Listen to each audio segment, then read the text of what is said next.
I really want to impress upon our citizens who are going to watch this. I'm assuming we're live streaming some of this. And I really want our citizens to know that in the Virginia Beach Police Department, we take use of force very seriously. You know, we're the only arm of government that's allowed to use force. And so we take that extremely seriously. There's no other arm of government where government has the authority to use force on citizens, and we do. The use of force reporting surpasses all the national standards. We are nationally accredited through CALEA, Commission for the Accreditation of Law Enforcement Agencies. They require certain reporting mechanisms, and we far surpass all of those. Next thing is the use of force is based on Supreme Court cases. The first one, and the most important one, being Graham versus Connor. Certainly you can look that up. But what we base it on is what is reasonable at the time due to the perception of the officer at the scene. It's easy for 20/20 hindsight. It's easy to second-guess an individual. But what the court has said is force must be reasonable under the circumstances known to the officer at the time the force was used. Therefore, over the years, we've developed what we call a use of force continuum, which starts with the least amount of force that we need to effect an arrest or to remove someone from a vehicle, works its way up from verbal commands, verbal actually requests to verbal commands, and police have the right to use force up to and including deadly force if it's reasonable at the time. That's what we really base a lot of what we deal with.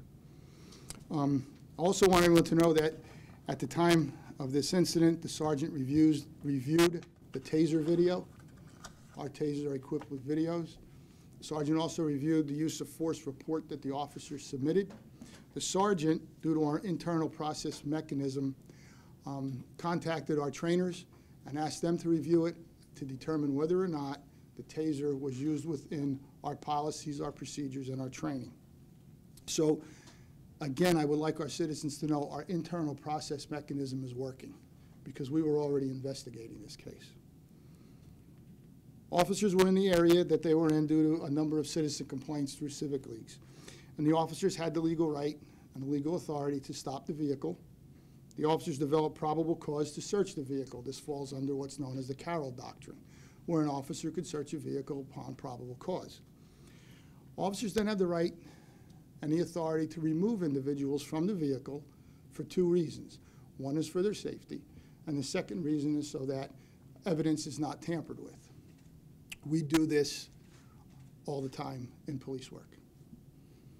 Front passenger was removed basically using verbal commands or verbal requests. He came right out of the vehicle.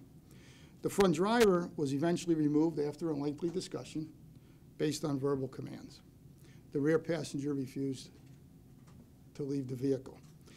There were repeated verbal commands to that individual. The individual, again, did not comply. Officers then attempted a control tactic. The officers then went to OC spray, all of which is acceptable within our training, within our protocols, within our use of force. There was a time where the officer felt, a second officer felt that the taser needed to be utilized. The officer utilized the taser. Again, up to this point, everything fell within our use of force continuum. At this point, our investigation has shown that while a taser can be used in a situation such as this, the real issue was how the taser was used. And that is, we just don't feel that the capstun had enough time to take effect prior to the taser being utilized. We sent this to our use of force trainers. They were consulted. It was reviewed by them. It was reviewed by the command. It was reviewed by the executive command of the police department. At this point, we're in the process of notifying the officer, and now from this point forward, the state-mandated law enforcement officer procedural guarantees will take effect. In other words, what specifically we are going to relay to the officer in writing. The officer has a right to then respond back in writing with counsel if needed. That is all going to be kept separate because now we've gone from what we felt was appropriate in the circumstance, what we felt was outside of our policies, our training, and our procedures in the circumstance to where we are now in the law enforcement officer's procedural guarantees. The second issue, there was an accusation that was made that an officer deleted the video from the cell phone. That was articulated to the sergeant at the scene. The sergeant questioned all the officers. Everyone denied deleting any video. It was not until later that we were able to meet with the citizen as well as her attorney. We had one of our forensics experts within the police department forensically analyze the phone, and at this time we cannot determine, based on our level of knowledge, that the video was in fact deleted, or when it was deleted, or how it was deleted. The citizen's attorney was present during the entire time. I believe it was about a 6-hour forensic analysis. We are now in the process of contacting other agencies that have a higher level of expertise than we do to say, would you take a look at the phone to determine if it was deleted at the scene. Remember, this is a Class 1 misdemeanor. And remember, we need more than just a citizen accusation that a crime has taken place. I think that's logical. If somebody says a crime has taken place, in order for the officers to go one step further, we would have to have some additional information. Right now, we do not have that. We are going to seek this with other agencies. We did do a few things that were above and beyond what we normally do. We took the information that we now have at hand. We presented it to the Commonwealth Attorney, what's known as a case screening, and the Commonwealth Attorney declined any prosecution on the video based with the information that we do have at hand. Also, a little above and beyond where we are with this particular case is, well, first of all, we're having this press briefing. We don't usually do press briefings on internal investigations. But to be transparent, we felt this was the appropriate thing to do. I've also had a conversation with Attorney Gary Byler. I briefed him prior to briefing you, and that's where we stand at this particular time. Again, when we have situations like this, as a police agency, we look at it from a two-pronged approach. Is it individual to the officer at that point in time, or do we have something that could be construed as being systemic? And we need to look at the entire department on how we train, how we comport using all the tactics and techniques and equipment that we have. So while the investigation at this point has been internal to one individual, we are now going to, as we usually do, look at the entire department. Second thing I think I need to articulate is we are in the process of developing a complete package for dealing with juveniles known as Strategies for Youth. We have one course that has already been designed and will be taking place with our officers. So we realize that sometimes dealing with the youth can have some other effects to it as opposed to dealing with a mature adult. And we want this to be said to our citizens because as we evolve as a police organization, we want to make sure that we're delivering the best service we can to our citizens. Okay. All right. Channel 10, correct? Yes. Okay. In this video, you said that based on what you saw, it followed your policy. Up to a certain point, Up to yes. a certain point. So in the video, we see that this person was pepper sprayed twice. Then you said it was another officer that felt like the taser should have been Correct. used. Was that excessive use of force? That's where I said up to the taser, everything was in policy. Once the taser was utilized, it was outside of policy. So based on that, what happens to those officers now? As I've explained, officer will be given what's known as a Memorandum of Charges. That is a written document that says you're outside of policy based on our investigation. The officer then has a right with counsel to respond back to that Memorandum of Charges, and then we move on from there. From that determination, we will determine what's the next step, what action we take with the individual officer. And an action can be anything from retraining, and I've had cases that have been up to dismissal. Typically in cases like this, what would happen? Again, I can't say typically because I have to hear back from the officer first. Okay?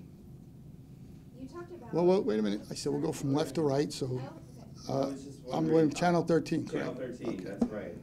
I was just wondering, to clarify, the Commonwealth's attorney declined to prosecute any officers. Is that what you had said? The case was screened with the Commonwealth attorney, And at this point, he's not going to move forward with any kind of prosecution based on the evidence that he has at hand. And that's for the tasing side of the. No, that's for the phone. For the phone? That's for the phone. For the phone. If the Commonwealth Attorney feels that the other issue goes beyond what police do for use of force, then he will open up his investigation, contact us, and then we will move forward from there. Do you know how long the second forensic analysis will take? You said you were seeking other agencies. I do not. But again, that is well above and beyond what would normally be done in a case where if a citizen said another citizen erased the tape from my phone, we would not then go from our step internally to another agency. But in this particular case, we're going to seek out other guidance. And that class 1 misdemeanor would be tampering with evidence? No, that would be tampering with a computer. Tampering with a computer. Channel 3. You talked about deleting the video, but what about stopping the video? That was another question we had, whether an officer stopped that video. The officer did in fact stop the video, and we will take care of that internally also. The particular officer, well, we will take care of that internally. What's the process with that? Same process that we have now. We've done our investigation. We'll move forward with contacting the officer. He has the right to respond back to us. What was his reason for turning the video off?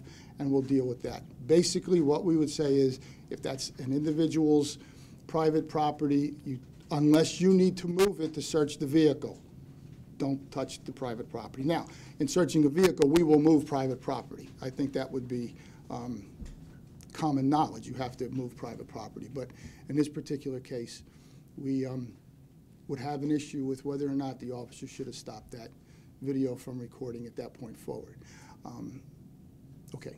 So are there two officers now? You guys are looking into the officer that tased and then the officer that turned That is correct. the video. Yes. What's the timeline with that? From this point forward, we will have to notify the officers in writing. That's going to take a few days for us to determine exactly where, out of policy, we sit and articulate that in writing. Then the officer has, by state code, 5 days to respond back to us, and then we have so many days to respond back to the officer whether or not we feel, even with the additional information, that they've violated a policy. And this officer that did the tasing, has he been investigated before for similar incidents? Any kind of information like that I have to keep within, that's a personnel matter between the department and the officer. That would be very similar to you saying, so have you ever investigated any, tell us the officers who have been investigated in the police department. I'd have to tell you that we can't go to that step.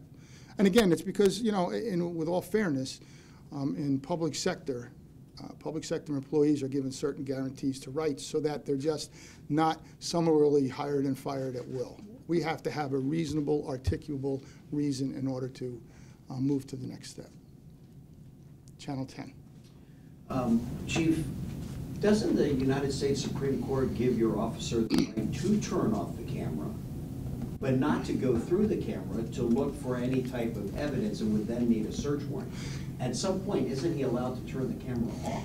You know, I will have to defer to my legal staff based on that. And again, that's one reason why when we have certain information, we investigate certain information, we seek other guidance before we move to the next step. The 17-year-old's charged with assault on an officer. What was the assault? What did he do? I can't give particulars on a juvenile arrest, so I'm going to have to defer that. Do you have some? Oh, wait a minute. Well, the pilot was next. Yeah, I know, but let's see if Andy's completed.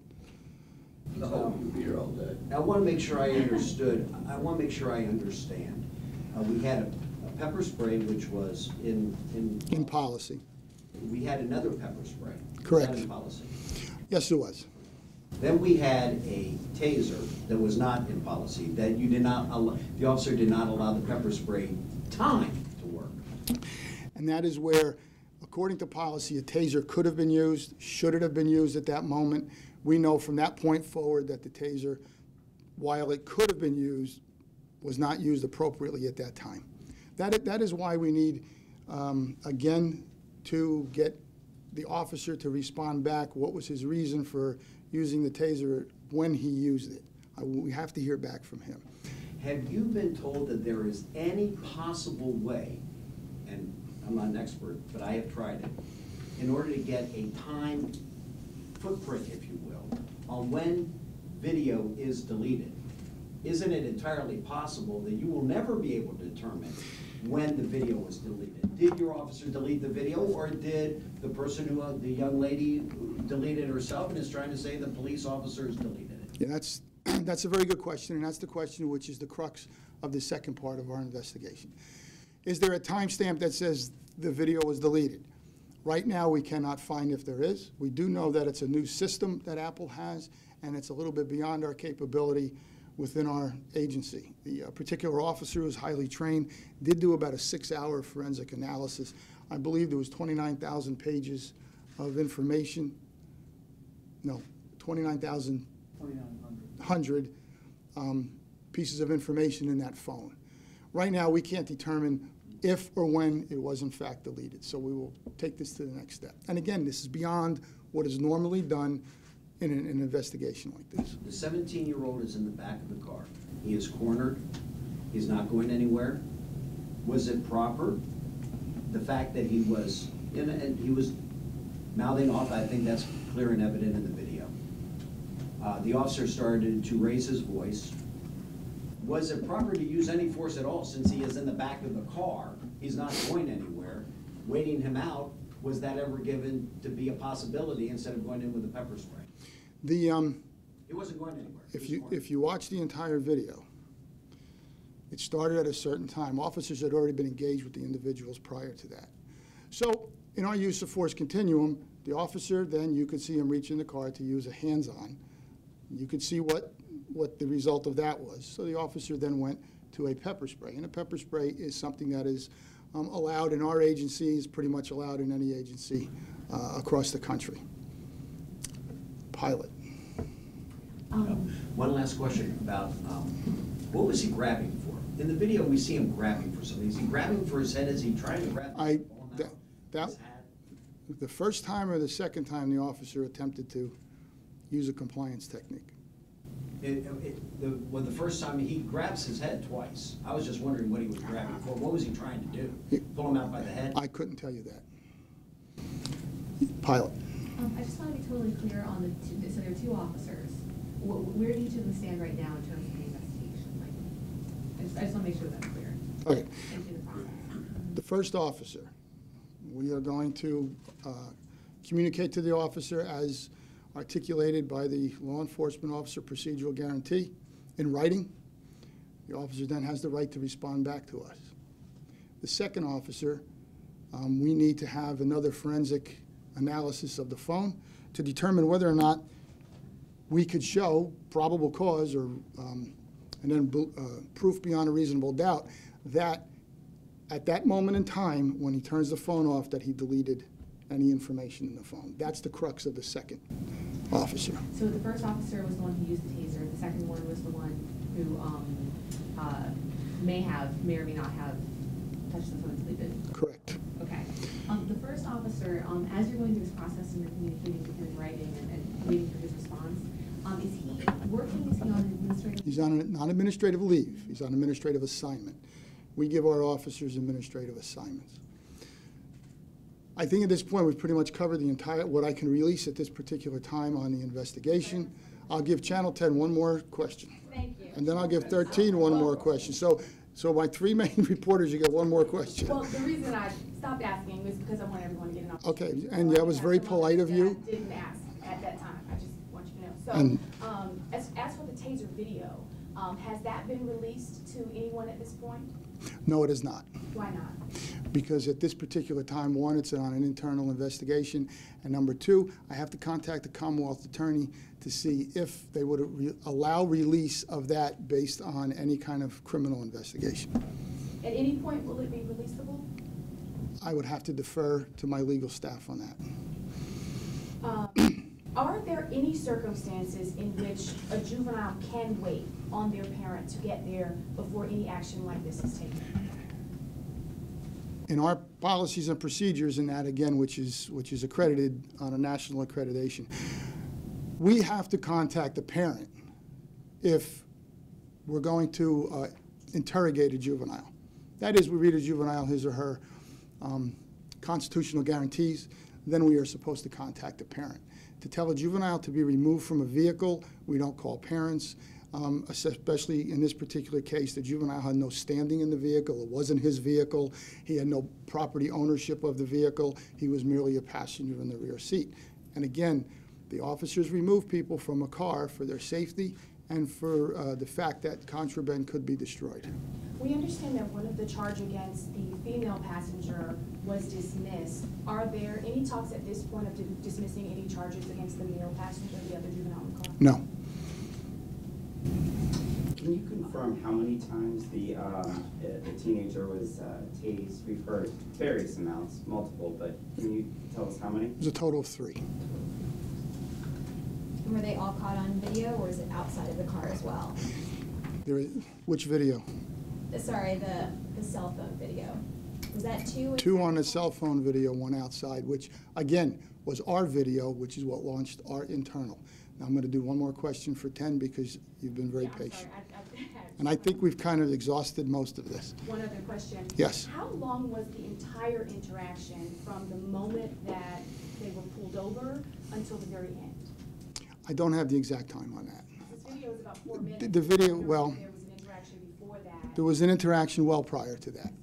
Before, and again, we removed the front passenger voluntarily from the vehicle, and when they're removed, they are given a pat down, which is part of the Terry doctrine that we could use, and then they're removed to a safe place. Then we came back and we removed the female. If you watch the video, she had some discussion about not wanting to get out of the car. Eventually, she complied. Okay, I just, in closing, I just want, and again, especially this is going out to the citizens of our city, we do take use of force extremely serious in our police agency. I'm given a quarterly report on use of force, and we go through case-by-case analysis. We also want everyone to know that when we have situations arise, again, we look at it from a 2-pronged approach. The first is individual with an officer, and the second approach is how do we look at this from a department standpoint. We're a learning organization, and we have to always remember that police work is not linear. Something doesn't happen, which causes another thing to happen, which causes a third thing to happen. It would be great if we could base all of our decisions on a calculus formula, but you can't do that. It evolves in a moment, and we also have the human interaction between 2 individuals. So with that, I'm going to have to close up. I appreciate everybody being here, and I guess we're done for now. Can you clarify just one thing? Is the person who turned off the phone, the officer who turned off the phone, is he going to be disciplined? Or is that still under investigation? Okay. I just want everyone to know that after I said we're completed, Mr. Fox at Channel 10 has one last question, so I'll entertain it. Just for everyone. The final officer, the one that turned off the video, right now we're working our way through that piece of the investigation. The crux of that is whether or not it was deleted. Once we get that in hand, we can move to the next step if we have to with that officer. Whether or not he turned it off, which is within our policies, will be dealt with between us and the officer. But he is allowed by your policy to turn the phone off? I'm going to have to triple check all of that because I did not say that. Okay. I would. We might not be able to determine whether he deleted it or not. The question is he allowed to simply turn it off according to your policies? And Because we do know he did that. we do know he turned the phone off, and right now, that being the least of my 3 issues that we're dealing with, we will deal with that separately from the use of the taser and whether or not that was deleted. We will dig into exactly what the policy says at a later point in time. So, okay, thank you.